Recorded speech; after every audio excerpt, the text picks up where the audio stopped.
Shalom, selamat pagi saudaraku.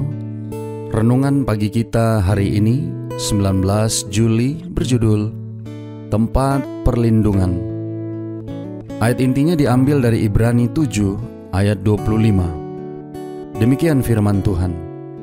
Karena itu, Ia sanggup juga menyelamatkan dengan sempurna semua orang yang oleh Dia datang kepada Allah.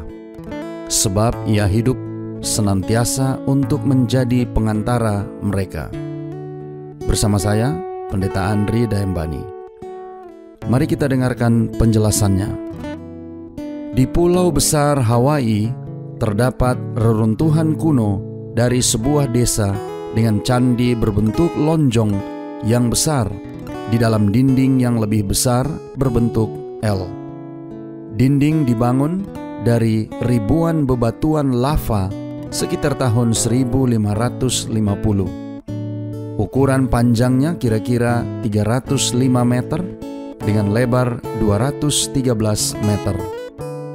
Tebalnya sekitar 6 meter di dasar dan tinggi hingga 6 meter ke atas. Desa candi ini disebut Pu'u Honua atau tempat berlindung. Tembok besar memisahkan Pu'u Honua dari rumah kepala suku. Di abad-abad yang lalu, bahkan hingga awal abad ke-19, orang Hawaii dipaksa untuk mematuhi hukum yang ketat atau membayar dengan hukuman yang lebih mengerikan. Mereka tidak bisa berjalan mengikuti jejak kepala suku, menyentuh salah satu barang miliknya, atau terlalu dekat dengan dia. Bahkan ada undang-undang yang melarang bayangan mereka menyentuh pekarangan kerajaan. Ketika seorang penduduk asli Hawaii melakukan kapu dan merusak salah satu hukum suci, dia akan dijatuhi hukuman mati kecuali dia melarikan diri ke tempat berlindung itu, di mana kahuna pule atau pendeta besar tinggal. Begitu masuk ke dalam dinding, dia aman dan terlindung dari penghakiman. Tidak ada yang diizinkan menyakiti orang yang mencari perlindungan di sana.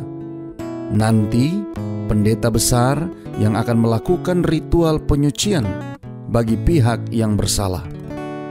Mereka kemudian bisa dinyatakan diampuni. Mereka sekali lagi tidak bersalah dan bebas untuk memulai sebuah hidup baru. Kota perlindungan juga disebutkan dalam Alkitab.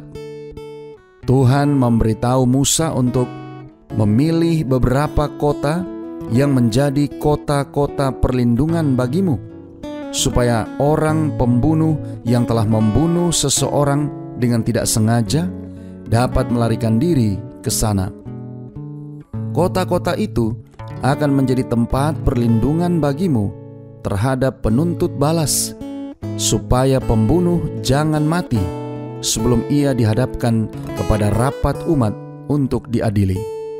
Dicatat dalam Bilangan 35 ayat 11 dan 12. Orang yang telah menyebabkan kematian orang lain secara tidak sengaja bisa lari ke kota perlindungan dan mendapatkan perlindungan sementara mereka menunggu persidangan. Tidak ada yang diizinkan untuk menyakiti mereka selama mereka tinggal di dalam batas kota perlindungan. Saudara-saudara yang kekasih di dalam Tuhan, karena kita semua menanggung kesalahan dalam hidup kita, kita semua membutuhkan tempat perlindungan. Itu tempatnya di pelukan Yesus. Dia berkata, "Semua yang diberikan Bapa kepadaku akan datang kepadaku, dan barang siapa datang kepadaku, ia tidak akan kubuang." Dicatat dalam Yohanes 6 ayat 37. Di dalam Kristus, kita menerima perlindungan, pengampunan, dan kasih yang tak berkesudahan. Doa kita hari ini. Bapa, terima kasih.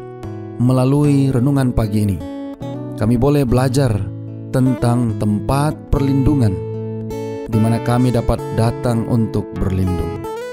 Terima kasih melalui renungan pagi ini kami diingatkan bahwa di dalam firman-Mu kami diajarkan Engkau adalah tempat perlindungan kami yang sesungguhnya. Tolong kami hari ini Bapa, biarlah dengan pertolongan kuasa Roh Kudus-Mu kami boleh dapat disanggupkan menghidupkan firman yang sudah kami dengarkan, agar di dalam perjalanan hidup kami hari ini kami boleh senantiasa bernaung di dalam perlindungan Tuhan yang memberikan keselamatan kepada kami hari ini dan seterusnya. Terima kasih Bapa. Inilah doa dan permohonan kami kepadamu. Di dalam nama Yesus kami berdoa. Amin.